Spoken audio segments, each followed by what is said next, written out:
Selamat malam, salam sejahtera. Terima kasih karena bersama dengan saya di Nazilin Unity Channel.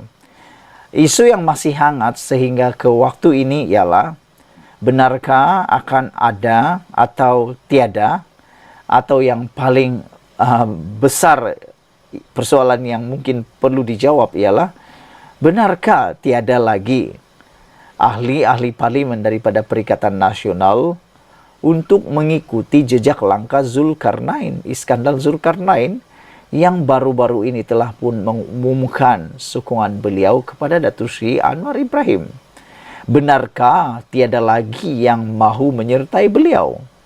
Tapi menurut cerita-cerita luar, ialah cerita di kedai kopi, kata Sabudin, daripada cerita-cerita yang dia dengar, besar kemungkinan apa yang dilakukan oleh Iskandar Zulkarnain membuat dua perkara, atau menjadikannya ia dua perkara kesan. Pertama, mungkin ahli parlimen Perikatan Nasional sedang memerhati apa yang terjadi kepada Iskandar Zulkarnain.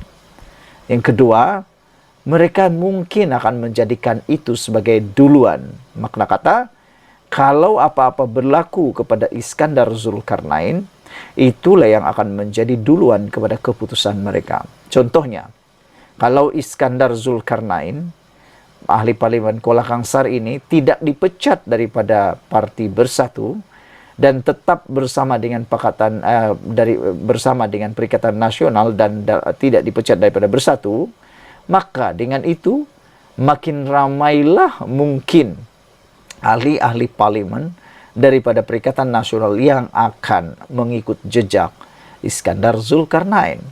Tetapi kalau Iskandar Zulkarnain dipecat daripada Parti Bersatu, mungkin itu juga akan menjadikan ada yang ikut, kerana menurut Akta Anti Lompat Parti, ianya tidak perlu mengosongkan kerusi dia, dan beliau boleh memilih mana-mana parti politik selepas itu secara bebas.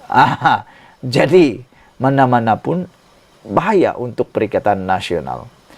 Tetapi untuk kali ini, ulasan daripada Malaysia kini, Iskandar Zulkarnain mungkin tidak dipecat kerana sokong Anwar.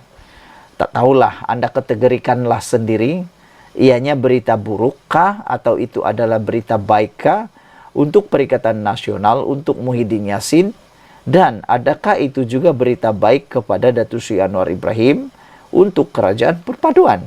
Anda klasifikasikannya sendiri. Hari ini dilaporkan daripada Malaysia kini, Bersatu masih belum menentukan nasib ahli parlimen Kuala Kangsar, iaitu Iskandar Zulkarnain Abdul Khalid, di sebalik keputusannya untuk menyokong pentadbiran Perdana Menteri Anwar Ibrahim. Ketua Penerangan Bersatu, Razali Idris, berkata, parti itu hanya akan mengambil tindakan drastik, menggugurkan keahlian Iskandar Zulkarnain jika dia bertukar kerusi dan duduk di blok kerajaan di Dewan Rakyat. Parti belum membincangkan apa tindakan bakal dikenakan, tetapi tidaklah sampai hentikan keahlian, kata beliau lagi. Dia kalau cross the line, itu baru kena berhenti. Kalau duduk sebelah kerajaan itu lain. Itu yang kena ambil tindakan, kata beliau. Beliau mungkin tidak melanggar undang-undang anti lompat parti, tetapi ini sudah bercanggah dengan prinsip dan perlembagaan parti.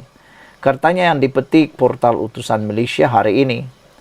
Pada 12 Oktober lalu, ahli parlimen Kuala Kangsar itu menyuarakan sokongan kepada kerajaan dengan memetik kos sara hidup yang semakin meningkat di kawasannya.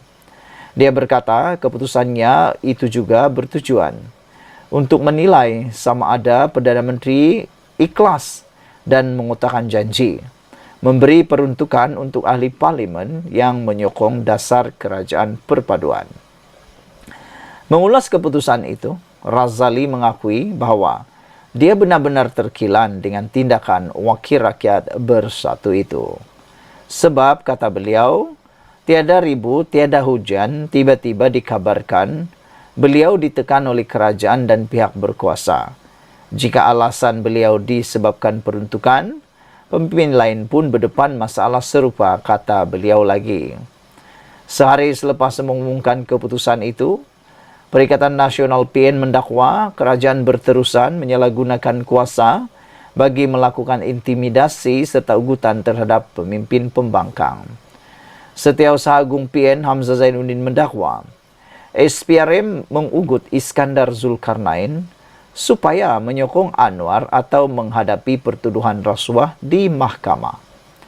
Portal itu turut memetik Ketua Armada Bersatu Wan Ahmad Faisal Wan Ahmad Kamal sebagai berkata, hanya Iskandar Zulkarnain satu-satunya dalam kalangan 29 ahli parlimen bersatu menerima ugutan seperti mana dakwaan Hamzah Zainuddin.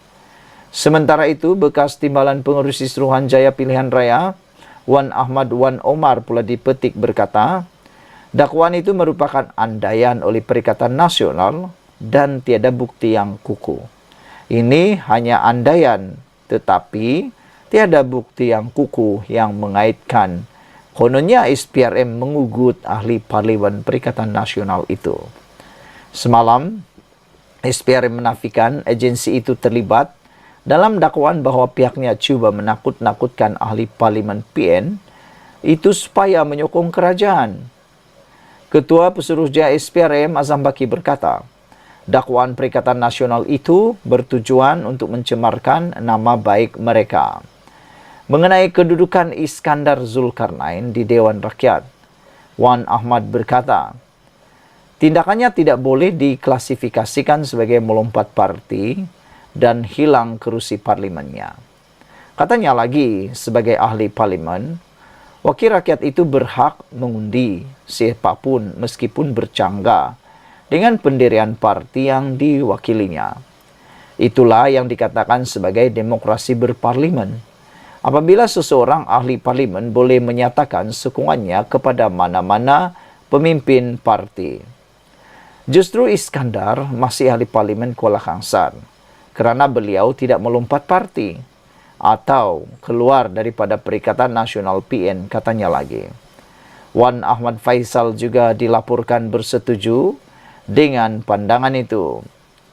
Dia dipetik sebagai berkata, kedudukan Iskandar Zulkarnain tidak terjejas walaupun keahliannya dalam bersatu berkemungkinan digugurkan.